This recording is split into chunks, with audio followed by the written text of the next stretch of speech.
messieurs, bonjour et bienvenue à ce rendez-vous hebdomadaire. Ce n'est plus qui reçoit aujourd'hui Maître Amadou Sall, avocat, membre éminent du Parti démocratique sénégalais.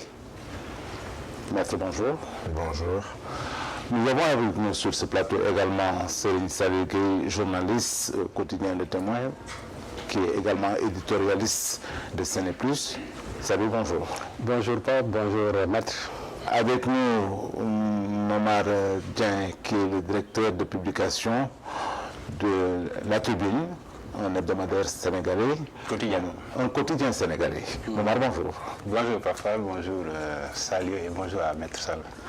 Alors, nous allons donc parler du Parti démocratique sénégalais qui est en crise. On pourrait dire encore une crise au Parti démocratique sénégalais. Pour décortiquer tout cela, nous avons sur ce plateau Maître Amadou Sall, lui en compagnie d'autres personnalités de premier plan du Parti démocratique sénégalais vient de lancer Andou Sokoli Sopi.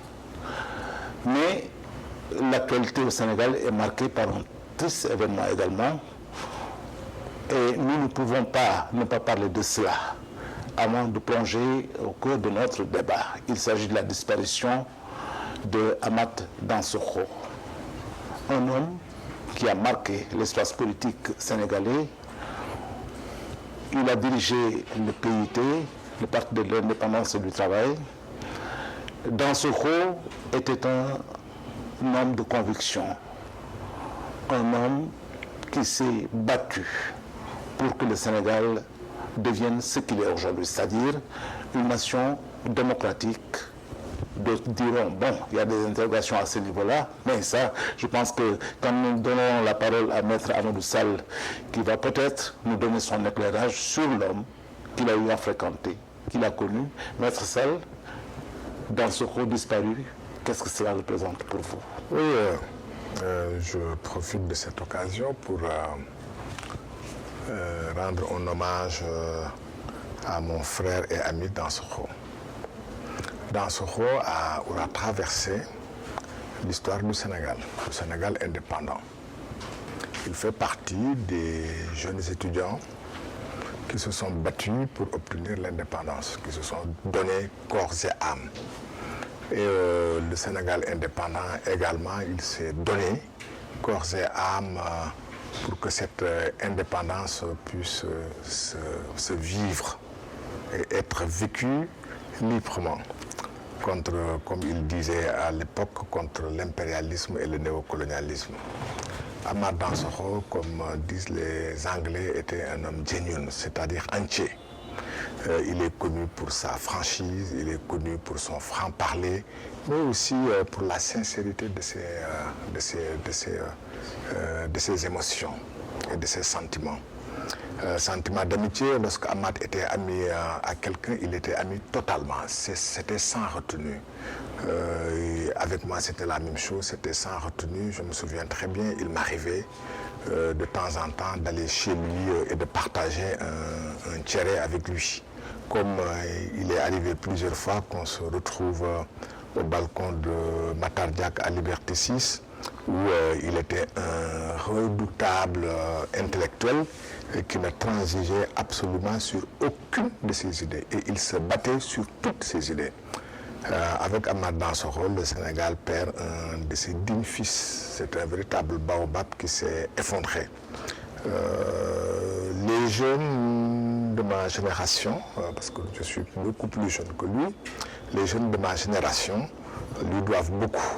On lui doit, entre autres, une certaine forme d'engagement, une certaine idée également de la gauche, puisque nous avons bâti notre jeunesse et nous l'avons forgé dans ces idéologies de gauche, le socialisme démocratique, le socialisme scientifique.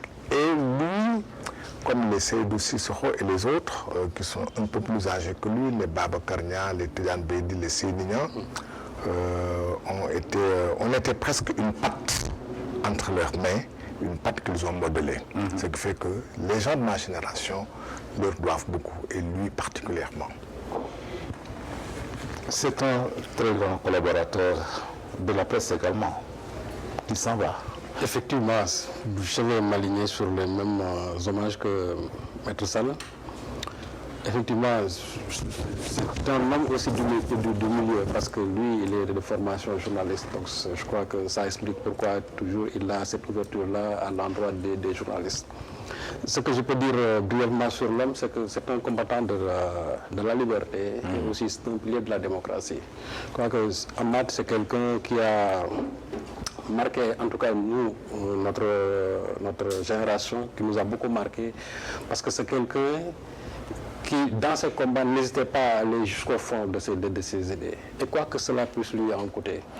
Moi, je l'ai rencontré en 2006 et pour la première fois de visu. Et depuis lors, Amath m'a beaucoup marqué vraiment sur ses idées, vraiment son degré d'intellectualité, la profondeur même de l'homme. Et ça, je crois que depuis lors, j'ai eu une admiration à l'endroit d'Amath Dansokho. Il est vrai qu'à un certain moment, quand le PIT a rejoint le gouvernement d'Abdiouf avec le gouvernement de majorité élargie, il y a eu quelques petits rebonds au sein, bien sûr, de la classe politique, parce que les gens pensaient qu'à un certain moment, quelqu'un qu'Amath n'allait pas. Mais c'est par la suite, moi, que j'ai compris que c'était les exigences de l'heure. C'est la raison pour laquelle il avait vraiment rejoint le gouvernement d'Abdiouf. Et cela ne l'a pas empêché d'avoir toujours cette liberté d'expression, cette liberté de parole. Et je crois que c'est son franc-parler qui a fait de sorte que quand Abdiouf est revenu de voyage à la suite de sa maladie, finalement, il a même employé le terme « on m'a défenestré ». Et cette même liberté de parole aussi, il a conservé après l'alternance même de l'an 2000. Et je crois que ce qu'il y a eu après 8 mois dans le gouvernement d'Abdoulaye Wade, vraiment, qu'il a contribué vraiment à installer Abdoulaye Wade. Il a aussi été par la suite remercié par Maître Wade, mais ça n'a entamé en rien ses relations avec Wade, son admiration à l'endroit de Wade. Et ça, il a toujours dit. Amath n'avait pas de l'animosité à l'endroit de qui que ce soit. Vous pouvez avoir des divergences au plan politique, mais au plan humain, c'est quelqu'un vraiment qui était entier. Et je crois que c'est principalement la leçon nous que nous retenons d'Amath Dansokho, surtout son humanisme et aussi son idéal, le sens même de son combat. De quoi diront Momardien que Amath Dansokho, c'est lui véritablement le père de la première alternance? C'est un hommage qui lui a été fait. Qu'est-ce que vous en pensez? Enfin, moi, je pense que, comme l'ont dit Maître et Seyid Sabi, je pense que Amath était un peu, ce que j'appelle un peu l'esprit de l'alternance, je crois. Je pense que c'est un mot assez fort pour souligner un peu toute la part de responsabilité qu'il a prise dans le changement de régime en 2000. C'était le père, parce que tout le monde voit que le PIT est un parti minuscule. C'est un vrai parti de gauche, avec un noyau intellectuel dur, idéologique dur. Je pense que c'est à ce niveau-là qu'il faut faire la différence entre un parti de masse, comme pouvait l'être le PDS et le PS, et un parti insignifiant pratiquement, mais qui avait une très grande influence sur le jeu politique sénégalais. C'était vrai pour Amath Dansokho, c'était vrai pour Abdoulaye Bathily, c'était vrai pour d'autres partis de la gauche qui n'étaient pas très visibles, mais qui jouaient un rôle fondamental au niveau social. Donc Amath était un peu, comme vous dites, c'était un peu le père de l'alternance. Ça, je pense qu'on peut le dire et personne ne peut le nier, parce qu'il a été d'un très grand apport pour Maître Wade. Je pense que s'il avait fallu qu'il combatte Maître Wade pour empêcher son accession au pouvoir, je pense qu'il aurait été très difficile au PDS et à ses alliés d'accéder au pouvoir. Amath était quelqu'un d'extrêmement sincère aussi, d'extrêmement sincère. Moi, je me rappelais quand on allait à son appartement de Limofront, c'est quelqu'un qui vous recevait, mais comme un parent. Il était complètement débraillé. Très ouvert, complètement. C'était quelqu'un de sincère. C'était quelqu'un de sincère. Je pense que c'est cette sincérité-là, il l'a porté jusqu'à sa mort. Mais ce que je voudrais dire en dernier lieu, c'est que, moi j'ai perçu quand même une contradiction en fin de parcours. Je pense que l'entrain qu'il a mis à combattre un peu les injustices, le bâillonnement des libertés sous le régime PS, et même dans les premières années du régime de Maître Wade, je pense que cet entrain-là, Amat n'a pas pu le faire, n'a pas pu le porter contre le régime de Macky Sall, parce que je pense fondamentalement qu'il y a plein de choses qu'on reprochait à Abdoulaye Fawad. Je pense que le président Macky Sall, en tant que président de la République, je pense qu'a semblé faire pire. Et ça, j'ose croire que c'est peut-être dû à la maladie. Absolument. C'est peut-être dû à la maladie qui était en lui, à son impuissance. Je pense que ce sont ces éléments-là qui ont été des facteurs d'arrêt pour lui. Mais je pense que dans des situations normales de santé physique, je pense qu'Amat ne serait pas resté insensible à ce qui se passe depuis 2012 ici au Sénégal, en termes de liberté démocratique.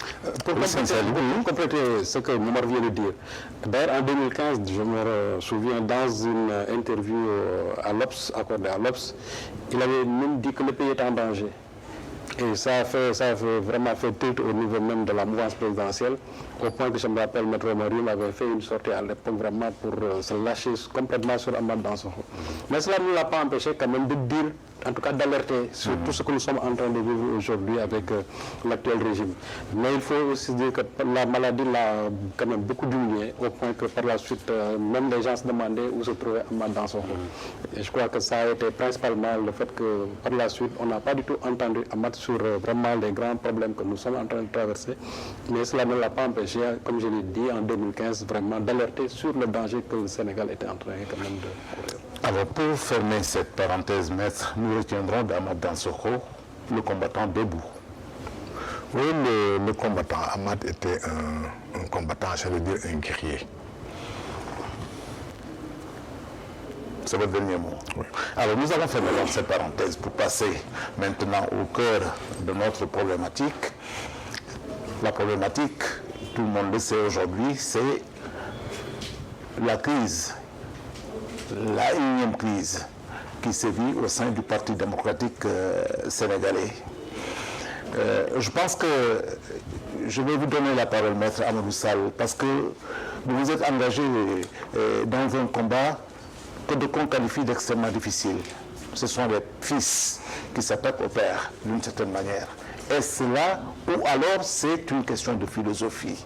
Qu'est-ce qui se passe aujourd'hui au sein du Parti démocratique sénégalais? Vous avez lancé le mouvement ou l'alliance Andou Soukali Sopi.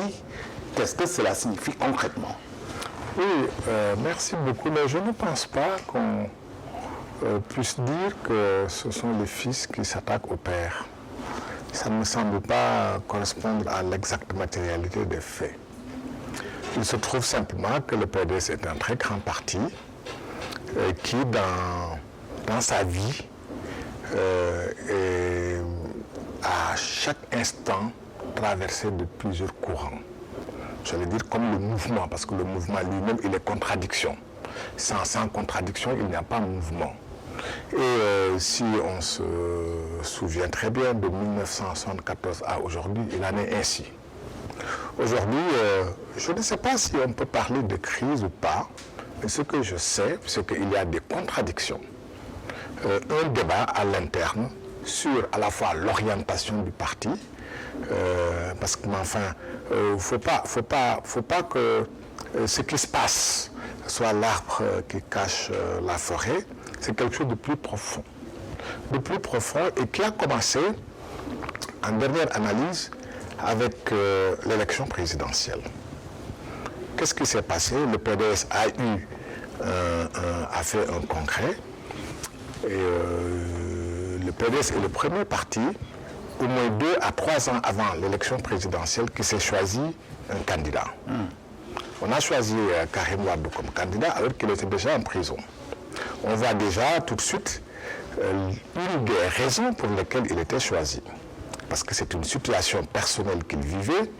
Et il y avait la volonté également du PDS, de tous les PDS, d'agir de façon décisive sur son procès, de le politiser davantage, parce que le procès, il l'était déjà, et de le positionner. Donc, c'était 2 ou 3 ans avant qu'il a été désigné candidat. Et du moment où il a été désigné candidat jusqu'à l'élection, le point de vue officiel du PDS était très simple. C'est le candidat du parti de A à Z. Il n'y avait ni plan B, ni plan C. C'était le seul plan. Vous l'avez suffisamment souligné. Voilà. Et nous avions dit que s'il participe, qu'il y avait une forte probabilité que sa candidature ne fût pas retenue. Et si tel était le cas, nous avions dit, voilà la position politique que nous allons avoir. Et donc nous avons bâti toute notre stratégie autour d'une mobilisation énorme autour de Karim Wade pour le porter et en même temps le protéger, constituer un bouclier.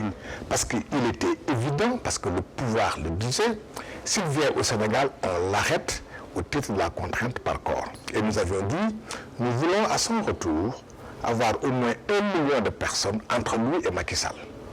Soit on le laisse rentrer chez lui au point E, on l'y accompagne, soit on le prend, on s'y oppose, et si c'est nécessaire, on marche sur le palais. C'était ça notre point de vue.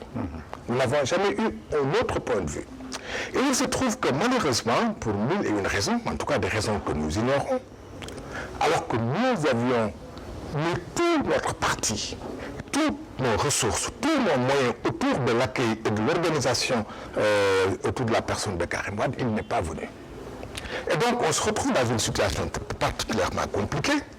Nous avons dit sa candidature n'est pas retenue, on va s'opposer à l'élection. Souvenez-vous, le président Wade lui-même avait dit, non seulement on va s'opposer à l'élection, mais si l'élection se tient, on va attaquer le bureau de vote, on va brûler les urnes. C'est ça en juillet 2018. C'est ce que le président Wade avait dit. On va brûler les urnes. Vous aviez soutenu cela en disant que s'il n'y a pas de candidat, il n'y aura pas d'élection. Nous avons dit ça, j'ai bien dit, c'était la position officielle du parti. Si Karim n'est pas candidat, si sa candidature n'est pas acceptée, nous nous opposerons à la tenue de l'élection. Tout ceci supposait qu'il fût là avec nous. Il n'est pas venu. Alors, il n'est pas venu, notre mot d'ordre devient difficile à gérer. Les populations ne peuvent pas les mobiliser parce qu'il faut les mobiliser autour de quelque chose. Ça a donné ce que ça a donné, un mot d'ordre incompris, un mot d'ordre qui crée une confusion, d'autant que vers la fin, nous avons nous-mêmes dit, nous comprendrions que des Sénégalais et même des militants soient amenés à voter pour quelqu'un d'autre. Ils ne seront pas sanctionnés pour ça. C'était, j'allais dire, dans nos rangs, c'était la confusion totale. Il est évident que voilà les germes d'une situation compliquée qu'il faut gérer après. Et après l'élection, malheureusement, je le dis, je le dis en toute honnêteté, en toute franchise, nous avons travaillé sur le retour de Karim Wade. Je ne peux pas rentrer malheureusement dans certains détails, ça ne se fait pas, mais une date même a pu être retenue. Non seulement il n'est pas venu, il ne nous a pas informé qu'il ne vient pas, et il ne nous a pas donné la raison pour laquelle il ne vient pas. Nous ne pouvons pas être un parti organisé, avec une direction, et un parti dans lequel personne ne sait pourquoi le candidat ne vient pas. Et personne n'a été informé que le candidat ne vient pas. Et personne ne connaît les raisons pour lesquelles le candidat ne vient pas. Mais là, j'ai envie de vous interpeller parce que nous avons souvent entendu Babacar Gaye qui a porté le flambeau par rapport à ce combat, le retour de Karim, sa présence sur les listes électorales. Et Babacar Gaye dit urbi, orbi, partout, Karim sera là, il reviendra. Il a même souvent donné des dates. Et ça, c'était... Je l'ai mis moi-même. C'était presque le propos... Je l'ai mis moi-même. Je vais vous dire pourquoi nous nous sommes attachés à ce qu'on nous a dit. On a fait à peu près... Et qui vous a dit? Parce que vous dites, je vais vous dire à ce qu'on nous a dit. Qui vous a dit? Le principal concerné. Nous avons fait plusieurs tournées. Moi, personnellement, j'ai fait 6 tournées à l'intérieur du pays. Aujourd'hui, j'ai fait tous les arrondissements du Sénégal. Dans certains arrondissements, on a fait toutes les communes. Dans certaines communes, on a fait tous les villages. Voilà comment ça se passait. Je vais vous raconter, on est venu, ça a commencé à Saraya. On arrive à Saraya. Et puis, c'était pendant... Saraya, c'est la frontière vers la Guinée, le Kédougou. C'était juste avant les élections législatives. Il appelle sur mon téléphone, WhatsApp. Et puis, c'était l'occasion pour lui de parler aux populations de Saraya. Je le mets sur le haut-parleur, je prends un micro, je mets sur le haut-parleur. Donc il s'adresse directement aux Sénégalais, aux populations de Saraya, à nos militants. Et il leur dit, je viendrai battre campagne avec vous. Et puisque c'était bien, ça a marché du point de vue technique, c'était une bonne technologie. Bien sûr. Partout où nous sommes allés, c'est ce qui a été fait. À Oussou, je me souviens très bien, avec notre grande militante Émilie, même chose, Émilie Diata, même chose, c'est le même procédé. À Tanaf, partout, c'est le même procédé. Donc c'est lui-même qui annonce sa venue. Il n'est pas venu. Donc c'est lui qui dit. Et comment voulez-vous que nous, qui l'avons porté, qui avons porté sa candidature, qui discutons avec lui, qui constituons avec lui la direction d'un parti, qui organisons son retour, qu'une date fut retenue, comment voulez-vous qu'on n'y croit pas? On y a cru. Et ça fait, comme dit Jacques Chirac, ça fait pchit. Mais une fois que ça fait pchit, une question demeure, il faut qu'on s'arrête. Il faut qu'on s'arrête, qu'on en fasse le bilan. On ne peut pas, un événement aussi, deux événements qui se suivent. Deux événements. Les élections législatives auxquelles nous avons participé, nous n'avons pas pu faire le bilan comme on le voulait, mais l'élection présidentielle à laquelle nous étions partie prenante, parce que nous avons participé à l'élection présidentielle. Nous avions un candidat. Nous avons fait le parrainage. On a eu 800 000, entre 800 000 et 1 million de poussières de parrains. Nous avons fait le tour du pays. Nous avons mobilisé nos militants, des moyens humain, matériel, logistique pour avoir ce nombre de parrainages que nous avons déposé. Et nous ne pouvons pas avancer en ce moment-là d'un pas sans s'arrêter faire le bilan. Le bilan de notre participation, le bilan de notre candidature et le bilan de notre mot d'ordre. Malheureusement, ce bilan, disons, je le dis aussi en toute, ce n'est pas trahir un secret, nous discutons avec Karim, puisqu'il était le candidat, il avait une certaine prépondérance dans l'organisation du parti, dans l'appareil du parti, ce qui est logique. Parce qu'à partir du moment où un parti se choisit un candidat, le candidat qu'il soit, le parti se met, tout l'appareil du parti, les hommes du parti, toute la logistique du parti se met à la disposition du candidat. Parce que le candidat, il dépasse le parti. On le dit toujours, le président de la République, c'est la rencontre entre une ambition et une espérance. C'est la rencontre entre un homme et son peuple. Et le parti et les mouvements, tout ce qu'il a, ne sont que des piliers, que des leviers que le candidat utilise. Macky, quelle est votre part de responsabilité dans tout cela?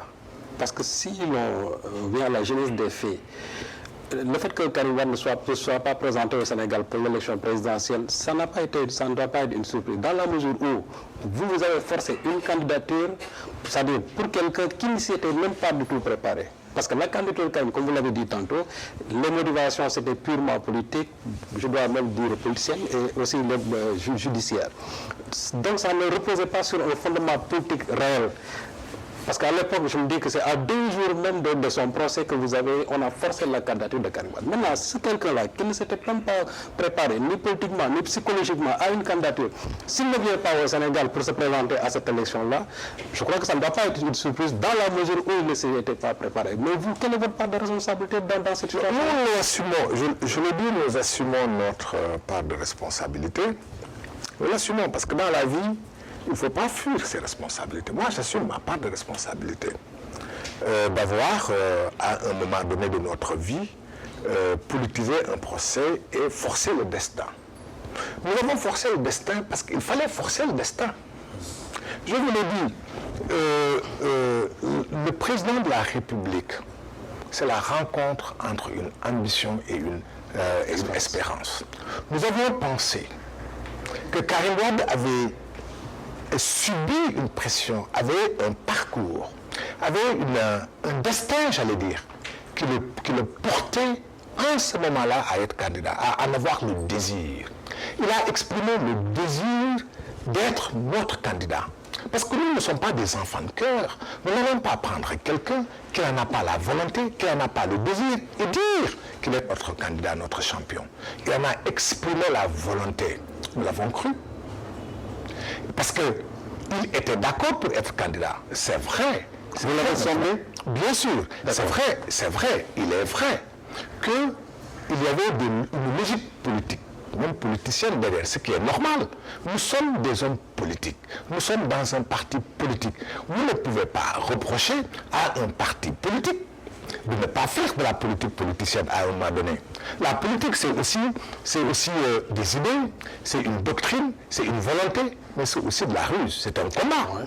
Et dans cette ruse, évidemment, on peut avoir l'intention ou la volonté de politiser un procès. Nous l'avons fait pour plusieurs raisons. La première raison, mais il y a aussi le courage. Oui, il y a le courage. Ah ben ça, le courage, il est individuel. Il y a un point essentiel que je retiens de ce que dit Maître Sall, c'est qu'à un moment donné, Maître Wade était hors jeu. À un moment donné, dans le processus de construction de la candidature de Karim Wade, Maître Wade était hors jeu. Comment cela? Parce qu'à aucun moment, il ne fait état de discussion entre la direction du PDS et Maître Wade.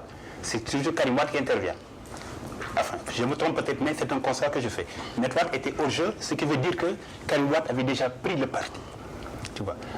La deuxième chose que je voudrais dire, c'est que, comme l'a dit M. Salou Saleh, il y a des choses qui ne peuvent pas être surprenantes, qui ne doivent pas être surprenantes pour l'opinion politique sénégalaise. Moi, j'ai toujours considéré le PDS, non pas comme un parti, mais comme un mouvement. Ce n'est pas un parti politique, le PDS.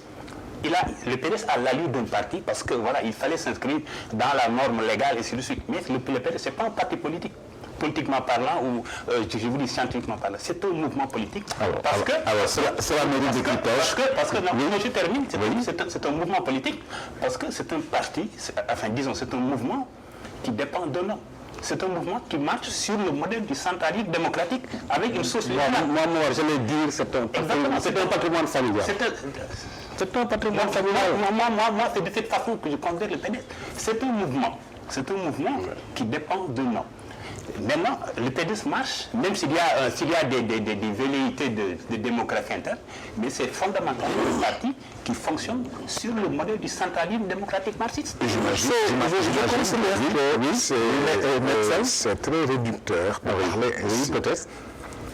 Il est vrai qu'en Afrique, les membres fondateurs des grands partis exercent une grande influence. Personne ne conteste la prépondérance et l'influence d'Abdoulaye Wade dans l'organisation et le fonctionnement d'un parti. De la même façon, au demeurant, personne n'a jamais un instant contesté la prépondérance de Senghor dans le fonctionnement de l'UPS, ou de Blaise Diagne, ou de Carpo. C'est une réalité. C'est valable partout, sauf, comme l'a dit Momar tout à l'heure, dans certains partis, j'allais dire, de classe, entre guillemets. Il est évident que dans le PAI ou le PIT, c'était différent parce que c'était un autre mode de fonctionnement. Mais ce n'est pas parce que Senghor avait une grande mainmise sur le Parti socialiste ou l'UPS qu'on allait dire que c'était un patrimoine personnel de Senghor. Non, ce n'est pas exact. Parce que d'abord, c'est réducteur et c'est nous réduire à néant. Moi, je considère que je ne suis pas un néant. On ne peut pas me réduire à néant. Je suis militant du PDS, je suis membre du PDS, je milite dans le PDS. Et il est arrivé dans le PDS qu'Abdoulaye Wade fut minorisé. C'est arrivé plusieurs fois. Mais il y a peut-être sur des choses qui ne sont pas effrayants. Parce que la candidature de Karim Wade, ça m'a paraissé quelque chose de fondamental pour Wade, c'est-à-dire pour se donner une succession. Je vais je défendrai sur cette question, je défendrai mon parti, je défendrai le PDS, je défendrai Abdoulaye Wade, malgré toutes les contradictions que nous vivons. Le PDS reste un très grand parti, ce n'est pas un mouvement, c'est un parti politique avec un véritable appareil. Mais un parti de masse. Le parti de masse, ce n'est pas le parti de classe. Si vous avez dans un pays qui s'appelle Sénégal, avec un taux d'analphabétisme particulièrement élevé, vous avez un grand parti qui est présent dans tous les villages, où vous voyez, vous allez dans le Baol, allez dans le Fouta, allez dans le Saloum, allez partout dans les Guidimaha, vous trouverez toujours un vieux paysan qui est là, qui a la photo d'Abdoulaye Wade. Cet homme-là est attaché à la personne d'Abdoulaye Wade.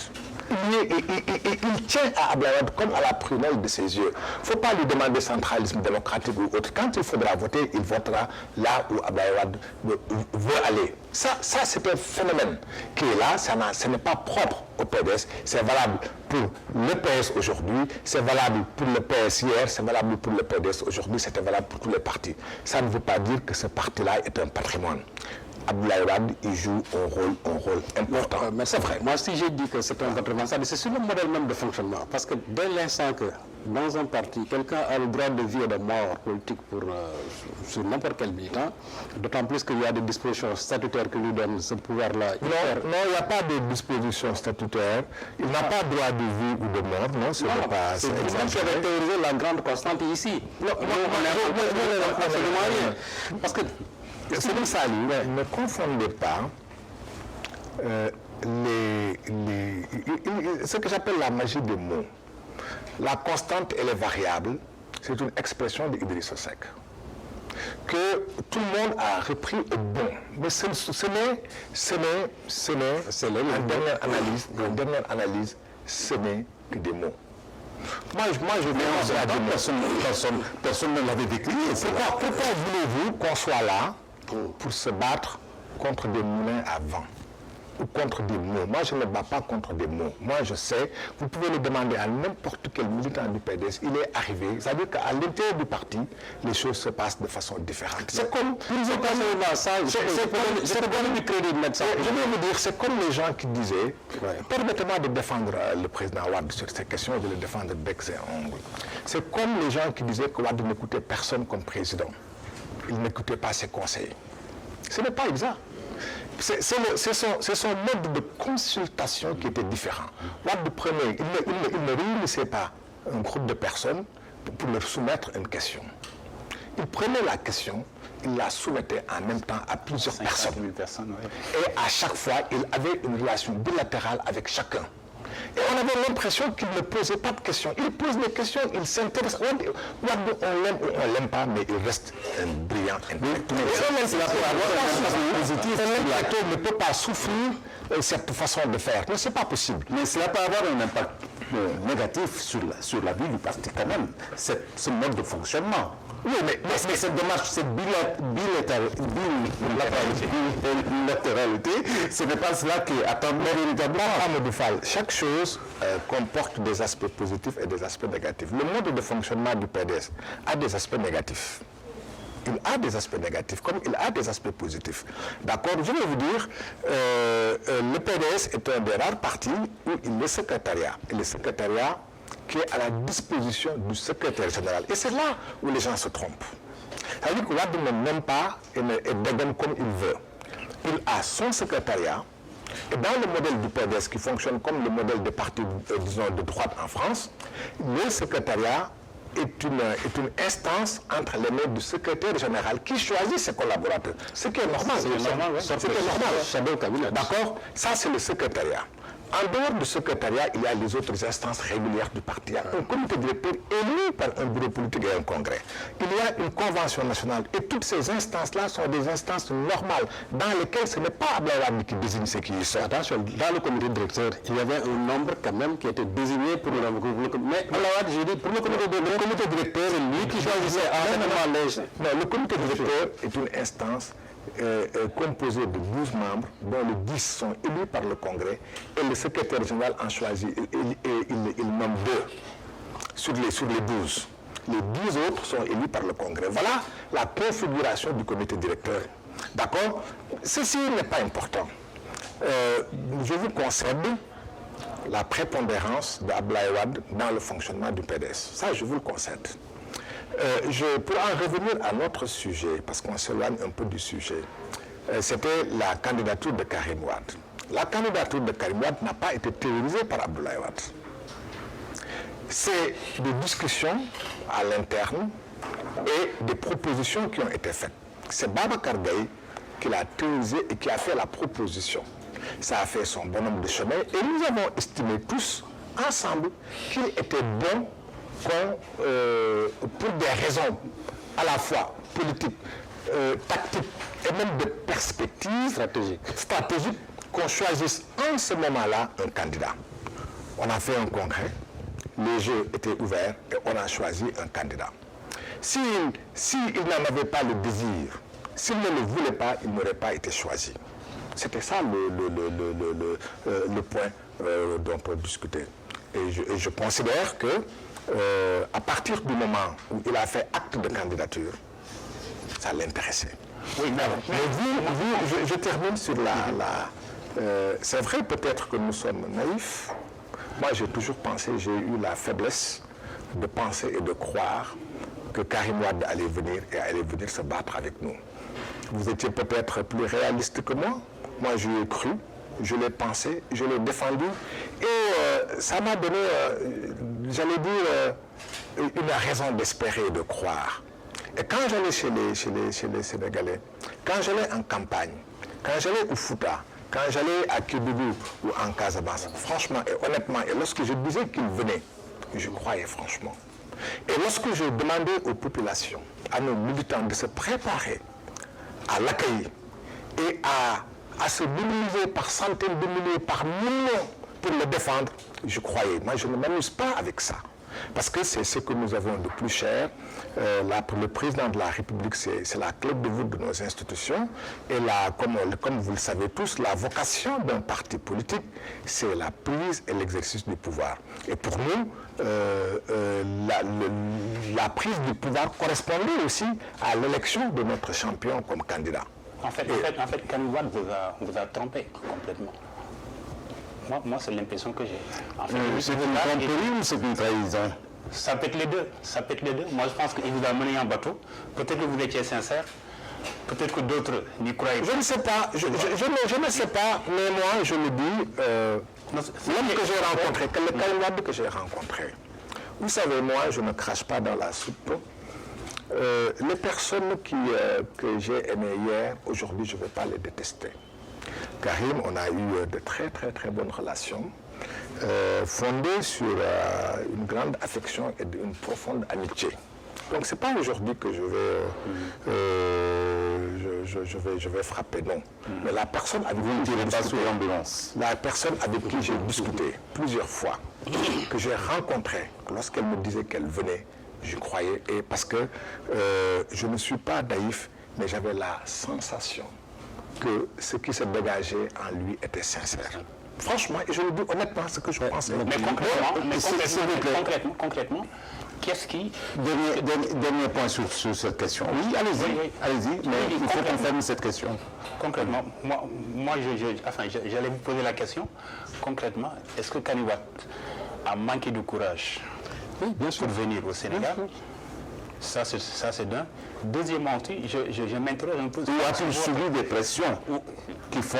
Oui, mais même quand on subit des pressions et qu'on est un homme politique, il y a des risques qu'on prend. Il faut comprendre. Moi, j'arrive à regarder, c'est un manque de courage. Il est vrai que tout le monde n'est pas Ahmad Dansokho.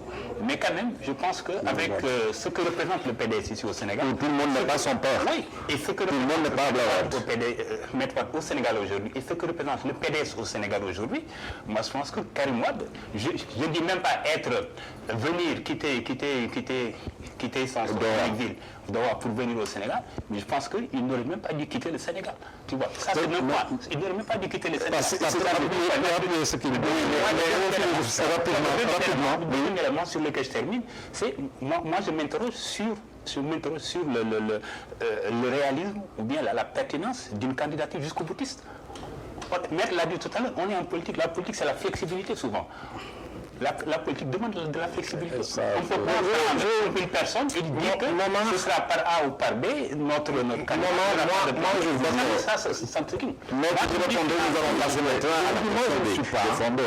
je ne suis pas dans des catégories émotionnelles pour faire un jugement de valeur sur les raisons pour lesquelles il n'est pas venu. Je suis dans des catégories politiques. Politiquement, on s'était organisé pour qu'il vienne. Nous constatons qu'il n'est pas venu. Le fait de ne pas venir a des conséquences politiques, à la fois dans l'organisation de notre parti et dans nos perspectives. Et je ne peux analyser sa non-venue que sur le terrain purement politique et non pas sur le terrain émotionnel. A-t-il manqué de courage? N'a-t-il pas manqué de courage? Je ne peux pas entrer dans ces catégories-là. il n'est pas venu, ça nous a porté préjudice. Notre candidature, la candidature de Karim Wade n'était pas une candidature jusqu'au boutiste. Parce que sinon, je vous dirais que le fait pour l'ANC, pour Mandela, de refuser d'être libéré sous certaines conditions était jusqu'au boutiste. Bon, non, c'est pas une question de différence. Mandela est en prison. Je vous dis, moi jusqu'à aujourd'hui, je continue de croire que le jugement disons, la procédure qui a abouti à la condamnation de Karim Wade était une procédure politicienne. Je continue de le croire. C'est l'avocat qui parle. Je demeure convaincu que la preuve de ce qui lui est reproché n'a pas été rapportée. Donc, il n'aurait jamais dû être condamné. Donc, à partir du moment où c'était ça, nous, notre position de base, nous allons aller jusqu'au bout en pensant, sincèrement et honnêtement, que notre état d'esprit était l'état d'esprit de notre candidat, c'est-à-dire aller jusqu'au bout. Quand le président Wade est venu pour dire on va s'opposer à l'élection, je pense franchement qu'il était prêt à aller jusqu'au bout et qu'il était dans la même position que nous parce qu'on s'attendait tous à ce qu'il vienne. C'est ma position. Pourquoi il n'est pas venu, je ne le sais pas. On ne me l'a pas dit, je ne le savais pas, et jusqu'au moment où je vous parle, je ne le sais pas. Mais bien sûr que j'ai cherché encore. Vous n'êtes pas des enfants de cœur. Mais je vous assure, c'est parce que nous ne sommes pas des enfants de cœur que, comme ce que vous savez, nous n'avons pas besoin de manipuler. Moi, les choses, j'y crois. Parce que quand je le défendais, bec et ongle, en disant qu'il allait venir, je l'ai dit avec beaucoup d'accès de sincérité. C'est avec la même sincérité aujourd'hui que je dis que je ne le savais pas. Je n'ai pas besoin de jurer, je ne jure pas, mais je dis je ne le savais pas. Et je regarde les Sénégalais dans les yeux pour dire je ne sais pas, et jusqu'au moment où je parle, je ne sais pas encore. Et ce n'est pas faute d'avoir demandé. J'ai demandé, j'ai redemandé. C'est ça qui explique en grande partie une profonde déception cette fois-ci. Une très grande déception. Et du point de vue politique, un engagement, une décision ferme, un engagement ferme, parce que ça ne peut pas passer comme ça. Alors, Céline Salou l'a dit, cela explique peut-être la crise que vit le PDS aujourd'hui. Vous refusez le terme de crise. Mais à la vérité, qu'est-ce que l'on vit aujourd'hui au PDS? Parce qu'avec l'alliance Sokoli-Sopi, rebousser le SOPI, comme on dirait en français, ou en tout cas refaire vivre le SOPI, le grand slogan qui a amené Abdoulaye Wade au pouvoir. Nous avons très peu de temps maintenant par rapport à la fin de l'émission, et la question passionne les Sénégalais et même les Africains de manière générale. Le terme Sokoli SOPI, est-ce que c'est bien le SOPI est en déclin ou est mort? Je vais vous dire, je veux juste aborder une question avant de répondre avec plus de précision. Une autre des divergences vient du fait que le président Macky Sall avait proposé, s'il était réélu, d'amnistier Karim Wade et Khalifa Sall. Nous avons naturellement travaillé sur ces questions. C'était comme la grâce. La question était très simple, disons, la réponse était très simple. Nous ne sommes pas demandeurs. Nous ne sommes pas demandeurs, mais si c'est fait, on ne crache pas dessus. De la même façon, pour la grâce, Karim n'était pas demandeur. Je m'en suis expliqué longuement à l'époque. Il lui avait été demandé de faire une demande écrite, il a refusé. Tout ce qui lui avait été demandé comme document écrit de sa part, il a refusé. Il l'a quand même eu.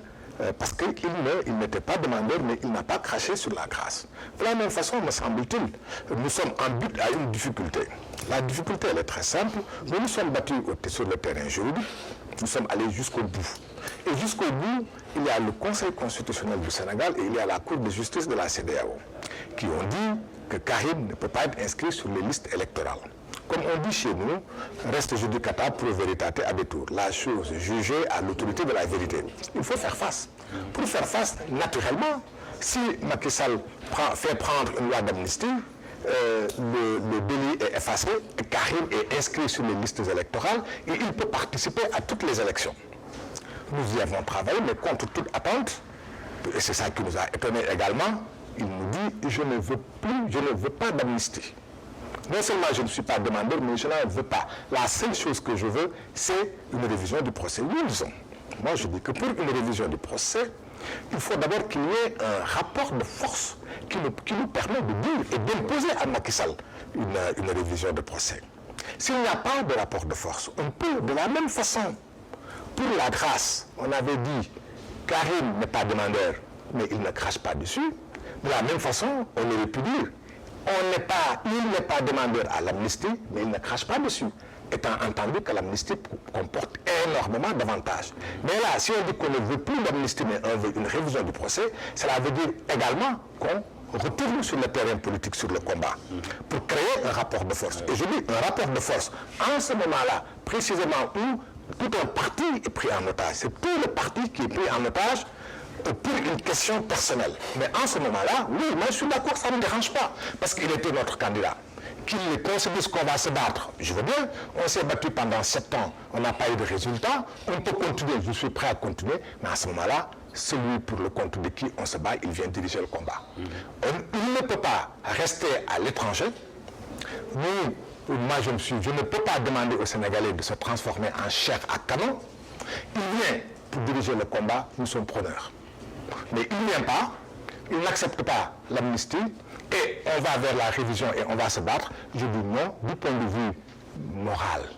Cette fois-ci, je suis dans des catégories émotionnelles. Est-ce qu'il n'y a pas aussi des questions sous-jacentes qui sont liées même à cette amnistie-là? Parce qu'on a parlé à un certain moment d'une participation au dialogue politique. C'était assujetti à cela.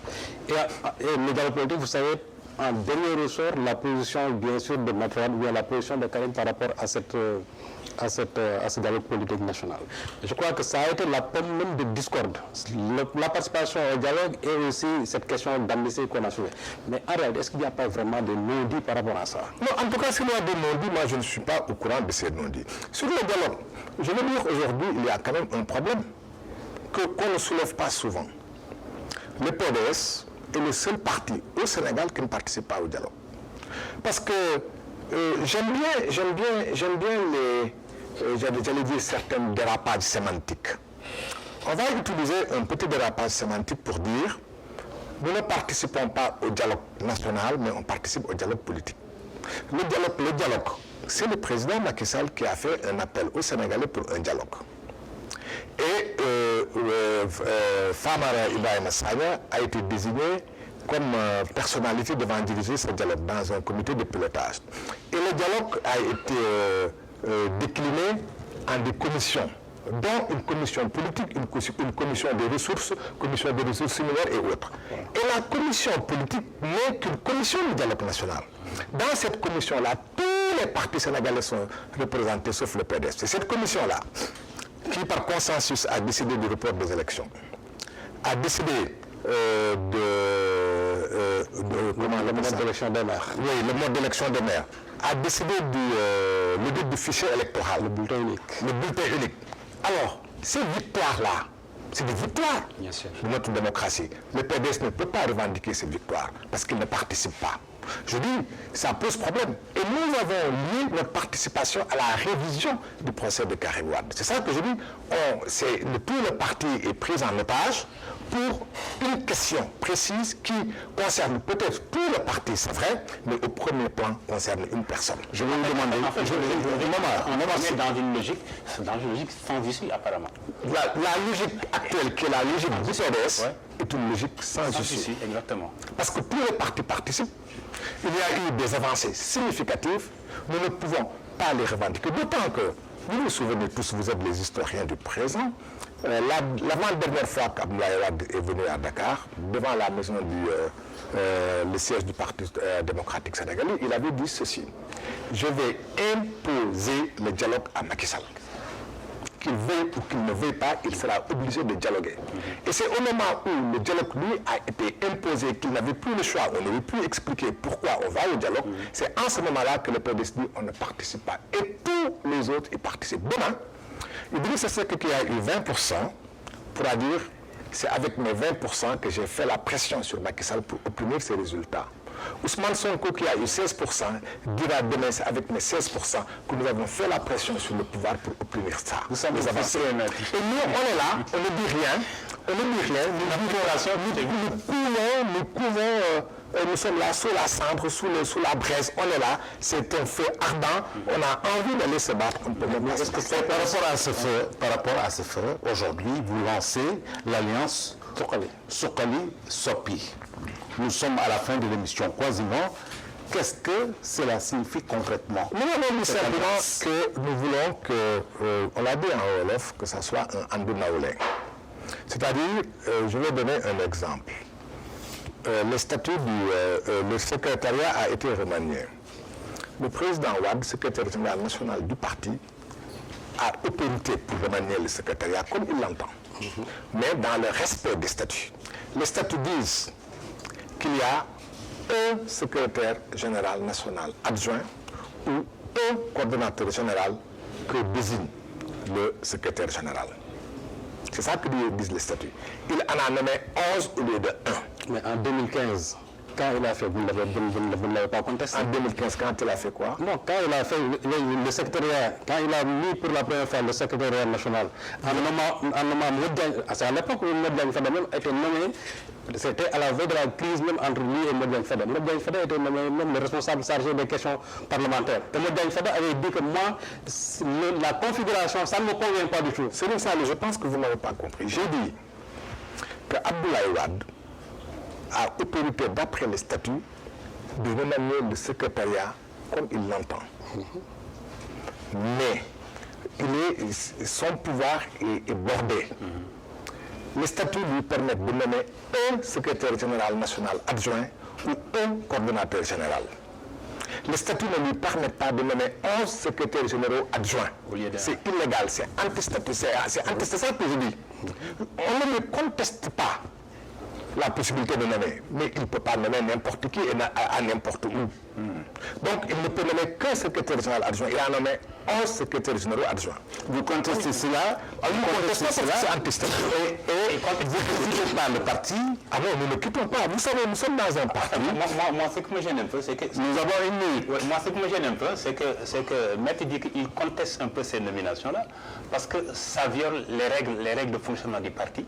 Mais je me demande, est-ce que... De tout temps, ça a été comme ça, au sein du PDS. C'est celui qui a été nommé. Ce que j'ai accepté hier, parce que le oui, il a de sens que si je peux dire non. Le mémorandum de Modjan Fada, vous ne l'avez pas accepté. Non, c'est un autre débat. La problématique que vous posez dans le Sokhali, vous parlez de plus de démocratie interne, vous parlez de plus d'expression au sein du PDS, vous venez même d'une refondation du PDS. Je dis que ce sont les mêmes points qu'on a retrouvés dans le mémorandum de Modjan Fada. Mais à l'époque, vous et les autres aussi, vous êtes arrangés de sorte que pour amener Modjan Fada à la commission de discipline, on a exclu Modjan Fada. Est-ce que ce combat-là n'est pas un combat perdu d'avance? Non. La question pour moi, ce n'est pas de gagner ou de perdre. Moi, ma question, fondamentalement, c'est une question de principe. Je mène des combats de principe, des combats politiques. Quand on mène un combat politique et qu'on dit qu'on risque de perdre, c'est qu'on ne mènera jamais ce combat. Abdoulaye Wade, de ce point de vue-là, est un exemple vivant. Absolument. En 1974, lorsqu'il créait son parti et qu'il allait en 1978, qu'il perde, en 83 qu'il perde, en 88 qu'il perde, en 93 qu'il perde, si on lui avait dit vous perdez vos combats, il se serait arrêté. On se bat parce qu'on pense avoir raison. Si je ne pense pas avoir raison, je ne me bats pas. Je me bats parce que j'ai raison. Et puisque j'ai raison, je vais gagner. Si je ne gagne pas aujourd'hui, je gagne demain. C'est ça qui est important. La question, l'exclusion, le tribunal est là. Moi, quand les choses se passent dans le respect des statuts, je ne dis rien. Quand ça ne se passe pas dans le respect des statuts, je suis un avocat, j'ai 37 ans de barre. Quand ça ne se passe pas bien et que j'ai le droit avec moi, je saisis la justice. Mais je pense que là on est en train de rejouer une partie d'histoire. Parce que le fait de créer Alliance pour refonder le PDS, je pense qu'on l'a déjà vu dans beaucoup de partis. Dans beaucoup de partis politiques, il y a eu des scissions. Mais on voit bien là où ça va mener. Un jour ou l'autre, Maître Sall, Oumar Sarr et autres, ils vont être exclus du PDS. Ils vont être exclus du PDS. Qu'est-ce qu'ils vont faire? Ils vont aller au tribunal. Ça, c'est un... Ça, c'est... Vous allez faire Cassandre, est-ce que cette trajectoire, c'est cette trajectoire qui est c'est l'expérience du passé qui nous pousse à dire tout simplement que demain, ils seront mis devant le fait accompli. Demain n'est pas encore là, à chaque jour suffit sa peine. Nous sommes des militants. L'histoire aussi. Nous prenons les choses. Le monde n'est pas tel qu'on voudrait qu'il fût, il est tel qu'il est. Et nous sommes chargés, nous, autres acteurs politiques, de le transformer tel qu'il est. Moi, je transforme le monde réel, je ne transforme pas un monde virtuel. Je suis là, je suis dans le parti, je me bats dans le parti.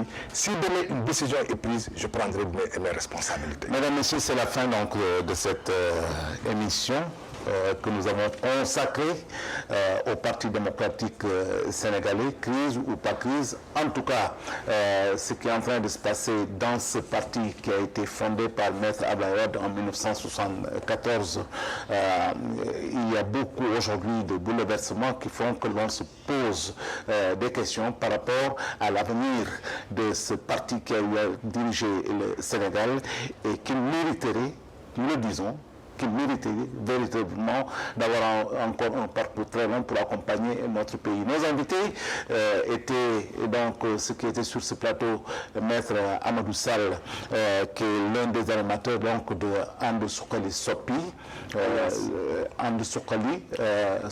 oui. Nous avons eu également sur ce plateau Seydou Salikoui, journaliste au quotidien Le Témoin, qui est également éditorialiste à CNE+, et Momardien, un des éditorialistes également de CNE+, et directeur de publication du quotidien La Tribune. Mesdames, Messieurs, je vous remercie.